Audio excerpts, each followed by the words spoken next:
Okay, so as a member of the media, I'm really struggling with this, and I want to get your perspective as somebody who is both a professional baseball player, former Auburn player, and a member of the media. You're in both worlds now. The ninth inning on Saturday, Auburn has a 1-run lead, 5-4 over Alabama. Leadoff double, so runner in scoring position, tying run in scoring position. They choose to pitch to Justin LeBron. 2-run home run. Alabama takes a 6-5 lead. They hold on to win. The mentality of the player, would you rather attack him, get him out, pitch to him with a runner in scoring position, or just go ahead and walk him because he's far and away the best player on their team and get it done with everybody else after him? Yeah, I mean, this situation can be looked at 100 different ways. So the way, knowing Coach Thompson, knowing Gabe, knowing Nani, just knowing what they think, I'm thinking that they were thinking, let's go after LeBron. Mm-hmm. He's the go-ahead run. You don't ever want to put the go-ahead run on base. If you got the go-ahead run at the plate, that's a good problem. And then obviously he hits a home run. Like what he hit, it's just the worst possible outcome. I mean, the worst possible. The one thing you weren't hoping that would happen, it happens. I mean, Myers has been great. He's been throwing the ball really well this year. That's one way to look at it, is like you don't want to put the go-ahead run on base. But also, when I first saw that, I was like, well, you got a lefty on deck, and you could put LeBron on first, so that way you have a force out at third, second, and first. Maybe get a double play ball somewhere in there. It's hard because the situation, because LeBron literally could have hit a ground ball there, and then you get Snell, get out, and you got 2 outs running on second. It's just hard. It's hard to think about it, in the moment. But I know Coach Thompson, he was thinking about it hard, and it could have went either way. Could have put LeBron on first. Kate Snell could have hit a home run. Kate Snell's hitting 400 too. So it's not like if you walk LeBron, you got somebody who's just hitting 250. Terrible behind him, right? Yeah. And so there is that, I guess. That's kind of where I struggled with this whole thing. Was my thought process was kind of like, all right, what are the possible outcomes, right? Mm-hmm. If he puts a ball in play, even if it's an out, if it's anything in the air to the right side, you probably have a runner on third now. The tying run on third, a sac fly can bring him in, right? So I understand the decision to pitch to him, and it's one of those, like, clearly in retrospect, it's a terrible idea, but it's in the moment, it's a defensible decision. It just, to the point you made, kind of like the worst possible outcome of any possible outcome in that. Welcome into the Barn Baseball Show, everybody. Lindsey Crosby, Sonny DeShera, here to kind of break down the Alabama series, preview Georgia Tech and things like that. Brad Law can't be with us today. He'll be back when we go to preview LSU later this week. And like we mentioned, Auburn takes 2 out of 3 in this series. They win on Friday night 10-0 in 7. And then they split the doubleheader 6-5. They lose game 1. They win game 2 7-5. Sonny, that run rule victory over Alabama. It's always nice to run rule somebody, obviously. Does it mean a little bit more when you can do it, 1, in conference, and 2, against your rival? Yeah, that's sick.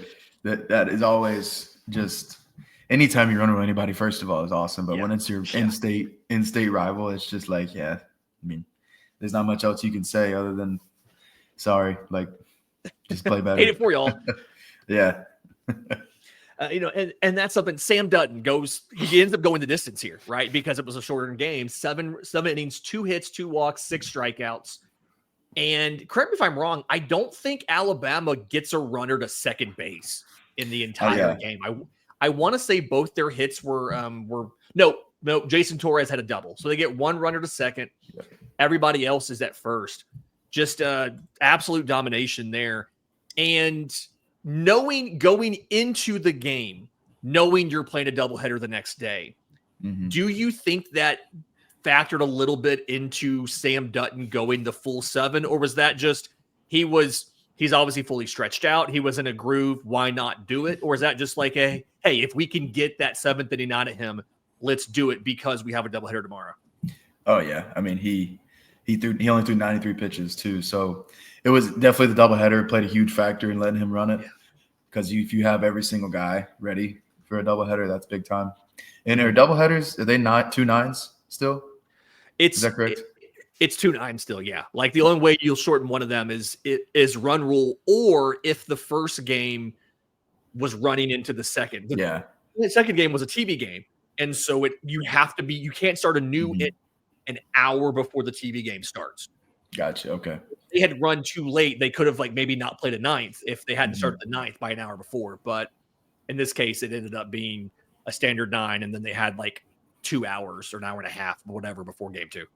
Okay, yeah, it's because now whenever we play doubleheaders, it's 2/7. I just get it mixed up. But the minors still do it a little bit weird. It's I remember Blake Burkhalter pitched a complete game for Rome last year, and I saw that come across the feed, and I was all hyped about it. And I went to go look, and I'm like, it's still a complete game, but it's 7 innings. Yeah, there's been a bunch of 7-inning no-hitters that happen in the minor leagues, and it's like, is it really a no-hitter? Does it really count? Does it count? Yeah. Speaking of, let me get your opinion on this. Brad and I talked last week about the concept of, one, the Iron Bowl of baseball. Do you like branding this baseball thing as the Iron Bowl of baseball, or is it just it's Auburn, Alabama? You don't need to call it something different. The Iron Bowl is football. I guess that's question one I want to get from you. Do you care? No, I got you. It's hard, because in baseball, you play 3-game series, and so it's hard for people to get hyped up. Obviously the team is, but fans and everything, it's hard for them to get hyped up for 3 games, especially if you take the first 2 from say Auburn would have taken the first 2 from Alabama, and it's okay, won the series. Is the 3rd game even that big?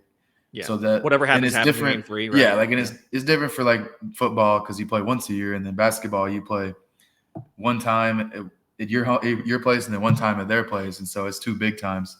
And they're spread out by a month or something too. Yeah, exactly. It's not even the same week. Yeah. So it's definitely a big rival in the locker room, but as looking at his fans, it's kind of, I don't know. Maybe they're like, oh, we play Alabama this weekend, big game, and it's well, it's actually big games because we have 3. Yeah, so, there's multiple of them. Yeah. Yeah. Second thought, real quick. Combined no hitters, should they be counted as no hitters or no?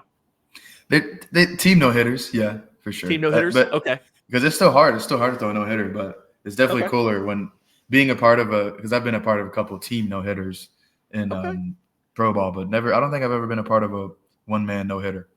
Brad and I ended up having that conversation last week too, and it was I'm just from the outside, right, media member. I'm not as impressed with a team no hitter because to me the whole idea of a no hitter is hey, you win a full 9 innings. And despite going through the order the 3rd time and being fatigued, you still didn't give up a hit. I think Brad made the point that a combined no-hitter is kind of it's more on just the offense being futile. Yeah. And the pitching staff being exceptionally amazing, especially if it's 3 or 4 relievers, but not important. Not what matters. I agree too. I agree. But even a complete game shutout is just as cool as a no-hitter too. It just because it's I mean, obviously a no-hitter is incredible, but a complete game shutout's right there with it. By one pitcher. Okay, so looking back at the weekend, I want to look at some of the pitchers, and I want to look at some of the hitters because we were a little bit critical on the show last week about what the offense has looked like, right? Getting production from everybody, and some of those guys stepped up big. So let's go ahead and start with the offense, I guess. To me, the MVP of the offense over the weekend was Chase Fralick, right? Friend of the show, Chase Fralick. 5 for 9, 2 doubles, 2 RBI, scores a run. But your freshman still did stuff. Not having Cade Ballou for the weekend, how big was Bristol Carter's 4 for 8? He scored 3 runs, 2 RBI, and played some great center field as well. How big was that? Yeah, Bristol's a great player. Obviously he hasn't had the year he wants by any means because coming off that All-American year. But Bristol, he's gonna play defense as solid as anybody on the team. That's for sure. And so if his bat steps up, it's a huge plus. And so not having Cade for the weekend, obviously Cade's power. You never know what Cade would have done. Maybe game 2, Cade could have had a big swing. You just never know. Yeah, but Bristol stepping up, going 4 for 8 is big time. But that's this team, and they got 12 dudes who can come in and play if you need them. Yeah. And I know that you were able to kind of go back and rewatch some of these games because obviously now you're in season, right? You played Friday night, you played Saturday night. You had to go back and rewatch some of these. But did you see anything different from some of these offensive approaches, or was this just, hey, the approach has always been sound, but the results weren't there because of some bad luck, maybe some good pitching, and things kind of straightened themselves out naturally over the course of the weekend. Yeah. I mean, with Gabe, the approach always stays the same, and all the guys are pretty level-headed. And so, I mean, you're going to have your weeks where you get swept, or you go, the tough weeks like Kentucky where the bats just don't wake up until it's time for them to wake up. Right. And, Alabama also had a great pitching staff, so it's good to see our guys just kind of hop on it. That's when teams can get in trouble, is when they start trying to change what they do and what's been successful. Because, I mean, we're top 10 team in the country now, and we're 23-10, 24-10, whatever we are. Mm-hmm. And right in the middle of the SEC, which is a great spot to be in through 12 games. If you're right in the middle, you got a chance to go win it, and you got a chance to go the other way. And obviously you got LSU this weekend, who's number 3 in the country. They're number 3, yeah. So we're 22-10, we're number 9. They're number 9. 3. Okay. So it's your third straight weekend with a top 10 team, right? Mm-hmm. Because you go to Georgia, who I think was 3 at the time. Now they're 2. Yeah, they were 3. Yep. Yeah. Alabama stays at 8 because the numbers on the screen here, 14 versus 8. That's from last week. Auburn's now number 9 after the series win. Okay. And then LSU's number 3. Oh, yeah. And today, by the way, and we'll get to this in a few minutes. Today, you go on the road to Atlanta to face number 15, Georgia Tech. So, it's just more. Oh, yeah. More. This is baseball in the SEC. You wouldn't want it any other way, would you? Oh, absolutely. I mean, even when you're going to play Georgia Tech on the road, that's no it's not like thank you midweek. That's just okay. That's why we got Chatterton on the mound. He's gonna rip it for us. So, I mean, I'm looking up our RPI right now, and I'm trying to just see. It's got to be pretty good. It's got to be. Yeah, we're 15, number 16 RPI.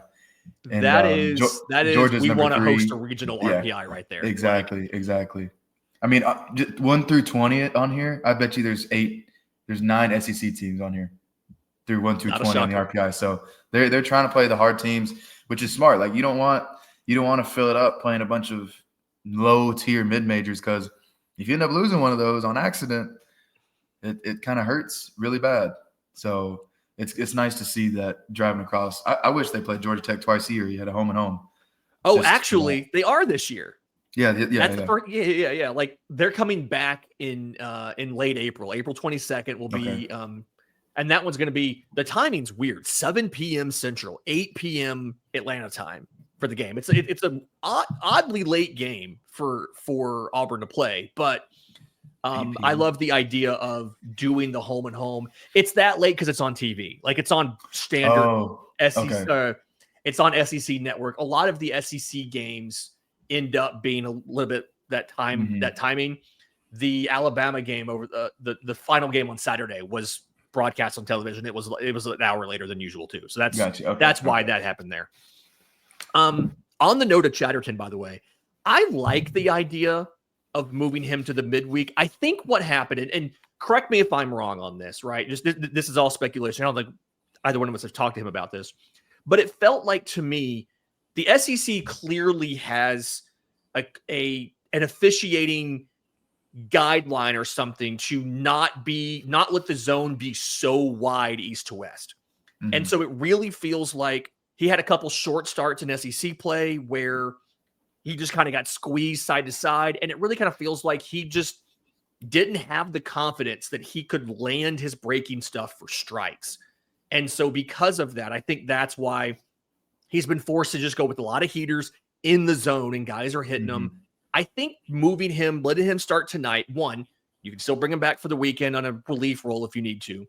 But 2, getting him with the non-SEC officiating crew, I think can help him kind of rediscover the zone and his confidence and ability to throw strikes, to get swing and miss, and to get guys out. I think that's probably going to be a big factor in the decision to put him on the midweek this week. Yeah, for sure. And play, since he's such a young guy, he's been starting on Sundays.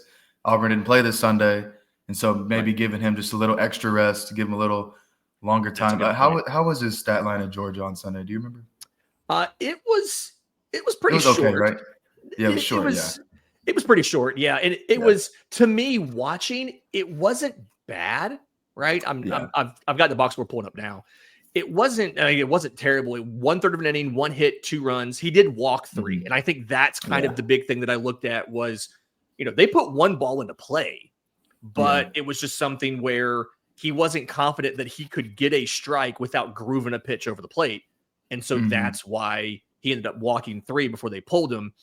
And then Carson Myers comes out and gives you, 4 2/3. The 2 guys combined for a 5-inning start with 11 strikeouts. It's just 10 of them came from Carson Myers. Yeah. It's tough. I mean, Chatterton has been great, but he's a guy his fastball is not gonna survive. He's got to have that other stuff, and no, just like you said, the umpires can play a big part. If they're given that extra 1 to 3 inches off the plate, Chatterton's gonna be really good. If they're squeezing him and giving him the corner half the time, Chatterton's gonna have a tough time because that fastball is not gonna survive. And so maybe just giving him a whole week and 2 days. Rest, and obviously he came off a short stint on that Sunday against Georgia too. So a week and 2 days, and maybe he was working on something. Maybe they had him, getting more confidence built up, because I'm sure he threw live to some hitters during the week, on like a Wednesday, last week or Thursday. And so it's going to be good for him. It's going to be good for him not pitching obviously this game matters a lot, but it doesn't really matter that much as because you're still playing a top 15 team. If you win, it helps the RPI. If you lose, it doesn't hurt your RPI. So I think he's going to have a good night tonight, just kind of feeling some stuff out. You might see him pitch a little different than what he's accustomed to, just because maybe he's trying something new. I was about to say it's possible. And I've seen this sometimes, like in MLB and spring training and things like that, where they might be saying, hey, we want you to go heavy breaking ball, right? We want you to go, to pitch out of sequence, right? Just trying to get comfortable with landing that changeup for a strike, doing some of those things differently than what he did in conference play so far. Looking at some of these, the rest of this staff, right? I feel like Griffin Graves is a guy we haven't really talked about a ton. He gave you 2 1/3 innings of scoreless ball. Not a ton of strikeouts, 2 strikeouts, and I think he faced 9 batters, 2 strikeouts. So he went to the order once, but still 2 hits, 1 walk, 2 strikeouts, kept you off the board. How important is it to be getting some of these guys that maybe weren't the first you were going to go to in conference play for significant innings? How important is it to get them in situations like that where Griffin Graves can be successful for a third of a game?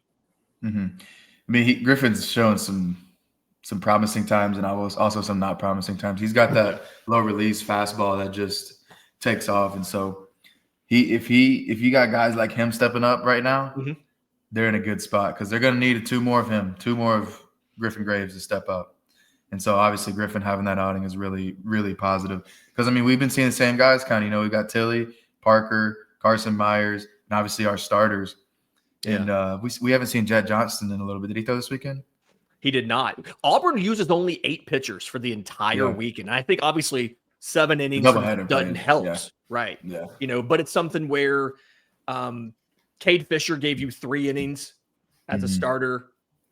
And then what was it? Andreas Alvarez gives you 2 2/3.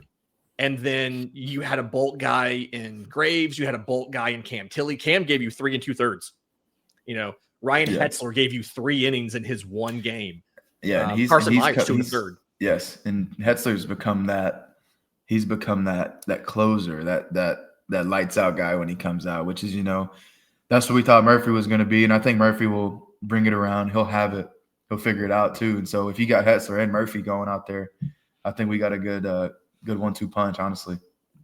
Yeah, and it's to me, I can very much see the approach here for Auburn is, and correct me if I'm wrong, it feels like we have these guys that we're comfortable getting. They can get more than 1 out, right? I think only 1 pitcher all weekend pitched only a single inning for Auburn. Yeah, and that's crazy. That is crazy. Dylan Watts. Everybody else was, we need 2 out of you. We need 3 out of you. Is that sustainable throughout the entirety of a conference schedule? Or do you need to get a little more stability and length out of your starters than what you're getting right now? Sam Dutton excluded.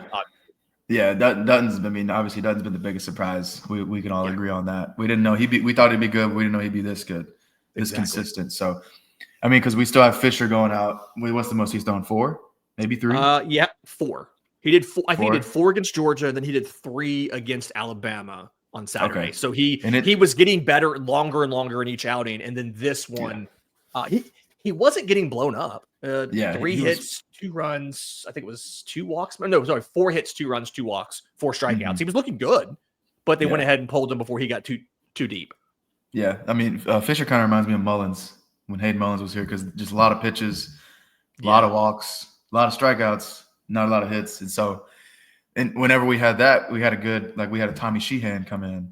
I was about to say, I was thinking Tommy Sheehan is the guy that I was thinking about as far as like the stuff isn't overwhelming at all, but he's sequencing it well. He's mixing it well. He's spotting it pretty well. Like he's throwing some dots out there, and he can. You look up and you're like, hey, it's been 3 or 4 innings, and he's allowed 2 runs despite throwing 80, 89, 88 for his heater, right? Yeah, seriously. And so just seeing, because I don't know if it's a smart move to go Fisher to Myers, because they're basically the same pitcher, like same kind of arm slot. And so, but if you got a Fisher to Parker, right? Carlson, that's a good one. Fisher to Tilley, even Fisher to Tilley. If you can get to the 6th inning out of with Fisher and whoever, then you're in a pretty good spot. Yeah. How do you solve the third starting spot? Right, Chatterton's now in the midweek. Use Alvarez here. Is it time to take Cam Tilley and give him an actual start? He's not started the game this year. He's only worked in long relief. Is it time to give Cam Tilley a start, or do you give Alvarez another shot to this weekend against LSU? Like, how do you configure that? Mm-hmm. Well, we've been have Petrovic though in the midweeks, no? So maybe give him his shot. Yeah, it's that's the cool thing to me is you have so many options. Mm-hmm. It's just not a place we've been recently. Yeah, I mean, maybe you save Myers. You throw Myers on Sunday. You never know. I mean, because he's not pitching on Friday. He threw a bunch of pitches on Saturday. They're going to give him a full week, I think. So that's a good idea. I mean, I hadn't really thought about starting him, but I guess you could start him. Yeah, just depends. It's going to depend on because it's going to be a TBA. You're not going to know who's pitching. It's going to depend on how the series goes. If they take the first 2, you might roll out a freshman or a guy with not much experience like a Petrovic or Andreas, either one. But if it's tight, it's 1-1, or you're down 0-2, you go in and you throw Myers, you get somebody with some experience. Or even like Tilley, like you said, you never know. Yeah, that's probably – I think it's a good point from you. Like, you go based off of have you already won the series or not. And it's LSU. I mean, odds are I think at worst it's probably at best it's probably 1-1. And we'll do the whole preview later in the week. But LSU's a good team. They always are, right? The return of Chris Stanfield to Plainsman Park, by the way, too. That'll be a fun storyline to do later in the week. Getting back to the offense for a minute, how big was this week for Derek Fabian, right? 3 for 8, 2 RBI, scores a run. A guy who's really kind of struggled in conference play. Apparently he listened to the show me and Brad did last week. Thank you for listening, Derek. How big was this weekend for him? Man, it's big time. I love Derek, man. Derek's awesome. He's one of the guys I got closer to this offseason, just being around. And he asked a lot of questions. We hit together a little bit. And, obviously he was smoking hot going into conference play, and conference play just hasn't gone how he would like. But, man, he has played an unbelievable shortstop. That's been so big time. I mean, if you go back and look at our shortstops, the best thing, they might not hit all the time. Like, they're going to give you, your singles, doubles. They're not going to hit for power, but they're going to play a lights out shortstop. And he's only got 2 errors in the whole season. And it's been for him to do that, and how he struggled in conference play and just keep his poise out there on defense has been great. He's a level-headed dude. He's a great guy. Yeah, the fact that his defense has not slumped, I think, has been big for this team, because that's one of those Butch Thompson mantras, right? Dominate the routine play. He's always got to do that. He always has to get good defense behind his starters, and he's absolutely giving you that. Derek Fabian's giving you that, and at a time when Eric Guevara was out with that recurrence of that hamstring. So if you didn't really have an option other than Derek Fabian. I mean, that was the only real guy you had to play short. Yep. And it worked out. So I'm glad he kind of recovered there. Tonight, road trip to Atlanta. Who are you looking for to have a big game, maybe a get-right game heading into a tough weekend against LSU? Yeah, we need Chatterton to get back in there. We need him to just use his stuff that like we talked about the first few weeks, man. Like, man, he's nasty. And so I think, you never know. Maybe he could be going like 2 or 3 and then he starts Sunday. You really don't know. So maybe he just has a bounce back and maybe he could go 7 tonight. Who knows? But we need him to get back on track because he's that Sunday guy we need because he's obviously been good all year except for a few starts here and there. Yeah. I'm going to go with Cooper McMurray. Coop's a guy, picked up 2 hits over the weekend, but conference play, he's been struggling a little bit more than non-conference play. I think he's still batting under 200 right now. And the biggest thing for me is in conference play, we haven't really seen Auburn's power like we expected. Ike Irish obviously has 4 conference homers. Eric Guevara's only started 3 times in conference play. He's tied for Ike on the lead in conference play with homers with 4. Other than that, Lucas Steele has 2, Chase Fralick has 2. Nobody else has more than 1. And I feel like that's the avenue more so than anything where you need Cooper in that lineup hitting well to have that power element, to have that threat of, hey, we can take this, this 2 runners on situation. We can take this from, a base hit scores 1 to a home run scores 3. I think that's kind of been the missing element for Auburn. And I really hope we can see Cooper get back on track tonight against Georgia Tech. Yes, absolutely. Absolutely. And he's obviously Coop's a great guy too. I don't see any we all love Coop. We all love Coop. Yeah, for sure. Which, it's hard. I hate to see it. I'm sure he's just angry about it, his conference play, but it is what it is. He's our captain, he's our guy. Him and Fabian are the 2 leaders of the team. And so I'm sure he's not down. I'm sure he's still leading the team like he's supposed to. So he'll get back on track. I mean, he's only been 12 conference games. Yeah. So he's hitting like 230 through conference. So it's not. He still got 7 homers through conference though too. 7 homers in 12 games, not bad. Yeah. So in the non-con play, yeah. Yeah. I mean, it's a small sample size. It's like 40 at-bats, right? I mean, it's not as big of a sample size as you'd think in conference play. And obviously they're all scattered. Auburn's dealt with a lot of adverse weather and things like that. So I'm not as worried about Cooper as I think some fans would be who kind of look at the stat line and say, hey, this is a problem. You need more, like 2 things can be true at once. You need more, but it's not a problem. Yes. And sorry, correction on that. Cooper has not had 7 homers through conference play. This was for some reason this is 2024 pulled up here. I'm not sure how many homers Cooper has through conference play. Let me see. I think I have the full. No, that's just Alabama. Yeah, it's the overall stats. He has 7 homers for the season. Yes, sorry, 7 for the none of season, them are in conference play. They're all in non-conference. Yes, okay. That's the thing. Yeah, or in conference games, right? Conference games. Yes. None of them are in conference. He's batting 345 overall with 7 homers, but none of those homers were in conference play. Yeah, 345 overall still ain't bad. There you go.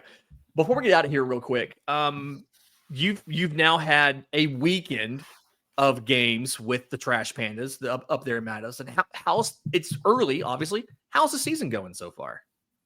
That's good. We only played 2 of our 3 games, and you got rained out. That's right. You got rained out, didn't you? Yeah, Sunday I got rained out, and we played. I played on Saturday. I didn't play on Friday, so it's going good though. We had a walk-off grand slam on Saturday, so that was sick.